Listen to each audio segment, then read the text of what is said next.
असल में दादा मुझे याद आ गई ये घटना बीच कविता में, तो मेरा मन है कि सुना दूं। नहीं जो घट जाता। अभी पिछले दिनों मैं पश्चिम बंगाल में था, एक काव्य पाठ में कविता पढ़ने के लिए गया था सिलीगुड़ी में। जिस तरह से आदरणीय दादा संचालन कर रहे हैं उसी तरह से मैं भी वहां संचालन कर रहा था। तो वहां एक नेताजी बैठे हुए थे और मुझे उन्हें मंच पर बुलाना था। तो मैंने कहा कि मैं आदरणीय दादा नेताजी हमारे बीच मौजूद हैं, मैं उन्हें मंच पर बुलाता हूं कि वो आएं और अपना उद्बोधन दें। जैसे ही मैंने उनको आवाज दी, देखिए ये जो शोरगुल हो रहा है बीच में, इसको थोड़ा सा मुझसे जुड़ जाइए। तो जो नेताजी बैठे हुए थे मैंने उनको बुलाया कि आप आइए मंच पर आकर के अपना काव्य पाठ करें, अपना उद्बोधन दें। तो वो जैसे ही मंच पर आए तो मंच पर आकर के जैसे जैसे खड़े हुए तो भूल गए कि उनके हाथ में तंबाकू की पुड़िया लगी हुई है। नीचे तो कैमरे लगे हुए थे, रिकॉर्डिंग हो रही थी, पत्रकार खड़े हुए थे। अब देखिए नेता क्या होता है। अच्छी बात है कि आज यहां कोई नेता नहीं है। 3 सेकंड के अंदर उन्होंने अपने दिमाग को कैसे सेट किया कि दोस्तों हमारा देश इस कागज की पुड़िया के समान है। इसके ऊपर का हिस्सा कश्मीर जिसे पाकिस्तान यूं तोड़ लेना चाहता है और अपने हिस्से में मिला लेना चाहता है। लेकिन इसे मालूम नहीं कि ये सफेद चोटी वाला हिमालय चूना हमेशा कश्मीर में ही रहेगा। बहुत बढ़िया। ये कभी भी इधर से उधर नहीं हो सकता। अब रही छोटी मोटी समस्याएं, आतंकवाद, जातिवाद, भ्रष्टाचार, बलात्कार, समाजवाद, साम्राज्यवाद, इनको तो हम चुन चुन के बाहर फेंक देंगे। बहुत बढ़िया। हमारा शौर्य देखकर पाकिस्तान की औकात क्या, दुनिया दांतों तले उंगली दबा लेगी। बहुत बढ़िया भाई, बहुत शानदार, क्या बात। बहुत बढ़िया। ये मैंने इसलिए किया कि थोड़ा सा जुड़ना चाहता हूं, एक महत्वपूर्ण बात आपके बीच करना चाहता हूं कि माँ की रक्षा को माओ ने वंश इंसानी दे डाली। क्या बात। इस भारत माँ की रक्षा के लिए, इस धरती माँ की रक्षा के लिए माओ ने अपने बेटों को कुर्बान कर दिया कि माँ की रक्षा को माओ ने वंश इंसानी दे डाली। आंच नहीं आने दी, वीरों ने कुर्बानी दे डाली। जिसको सुनकर माँ ने ली थी इनकलाब की अंगड़ाई, जिसको सुनकर भारत माँ की चुनर धानी हर्षाई, जिसको सुनकर क्रांतिकारियों ने प्राणों का दान दिया, आजादी के महायज्ञ में निःशोणित बलिदान किया, वही मातरम शर्मिंदा है गद्दारों के होठों पर और सियासत नाच रही है अर्थ जगत के कोठों पर। क्या बात है, वाह, बहुत बढ़िया।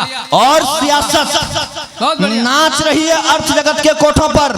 आजाद शेर भारत माँ के क्या कभी कैद हो सकते हैं?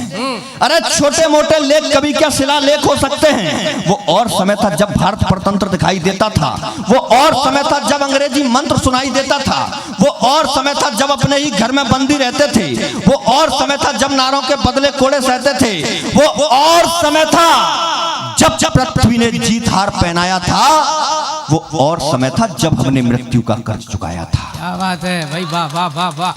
बजरंग बली भूले न सकते बन जाम बन समझाता हूं। मैं यहाँ जब आया था कमरे में बैठे हुए थे तो एक सज्जन हमारे पास आए थे और उन्होंने कहा था कि एक विशेष पार्टी पर कोई टिप्पणी नहीं करना, लेकिन विशेष पार्टी अगर कोई बढ़िया काम न करे तो चाणक्य का ये धर्म है कि जब घनानंद गलती करे तो उंगली करके उसको बताए कि तुम ये गलत कर रहे हैं। मैं इशारा भर कर रहा हूं, आप समझ जाएंगे। बहुत बढ़िया, वाह।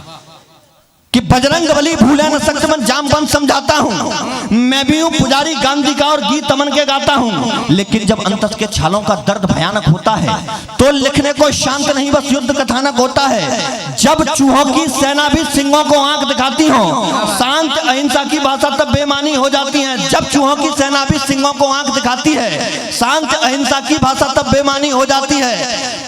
रक्त के बदले रक्त शत्रु का हमें बहाना ही होगा और आतंकवादियों के घर में आतंक मचाना ही। क्या बात है, बहुत बढ़िया, वाह, बहुत शानदार, वाह। अब इन धूर्त पापियों को इतिहास नहीं गढ़ने दो तुम, भारत माता की छाती पर अब नाग नहीं चढ़ने दो तुम। अरे पार्थ वीर को तीर दुश्मनों की छाती में बोने दो। अवरुद्ध करो मत सर्जिकल, केवल सर्जिकल होने दो। क्या बात है, अरे वाह। अवरुद्ध करो मत सर्जिकल, केवल सर्जिकल होने दो। अरे समझाता हूं दिल्ली वालों, अब तो खुद को क्रुद्ध करो और शांत राग का छोड़ के गायन शस्त्र उठाकर युद्ध करो। शांत राग का छोड़ के गायन शस्त्र उठाकर युद्ध करो।